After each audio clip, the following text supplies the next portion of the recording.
সালাম সিল ভোটের গাড়ি নিয়ে চট্টগ্রামে আছেন আলী আসগর ইমন, সেখানকার হালচাল জানাচ্ছেন তিনি।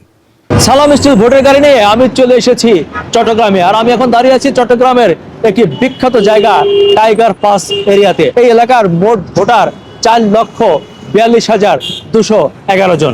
চলুন জনগণের কথা শুনি। আয়োজন দেখছি ওস্তাদ, বর্তমানে দৈনন্দিন ভোটের ফলা জামাত এবং বিএনপি সমান সমান সিম কার্ড। মানুষ আগের মতন বোকা নাই। চাঁচাবাচা করে আমরা ইনশাল্লাহ আগামীতে ভোট দেবো। যারা দেশে কাজ করে, যারা সন্ত্রাস থেকে বিরত থাকে, তাদেরকে যাচাবাচা করে ভোট দিতে হবে ইনশাল্লাহ। চাই যে 18 কোটি জনগণকে নিয়ে যেভাবে চলতে পারে এবং স্বৈরাচারের আমলের কোনো শৃঙ্খলা যেভাবে বাংলাদেশের মধ্যে না থাকে। এখানকার সবাই একটি কথাই বললো, তারা আগামী নির্বাচনের পর এমন একটি সরকার দেখতে চায় যেভাবে সন্ত্রাস এবং চাঁদাবাজ মুক্ত, এবং যে অতীত সরকারের মতো অপকর্মে লিপ্ত হবে না। সালাম স্টিল ভোটের গাড়ি নিয়ে আমি আছি চট্টগ্রাম 10 আসনে। যে কোনো সময় পৌঁছে যাব আপনার এরিয়ায়।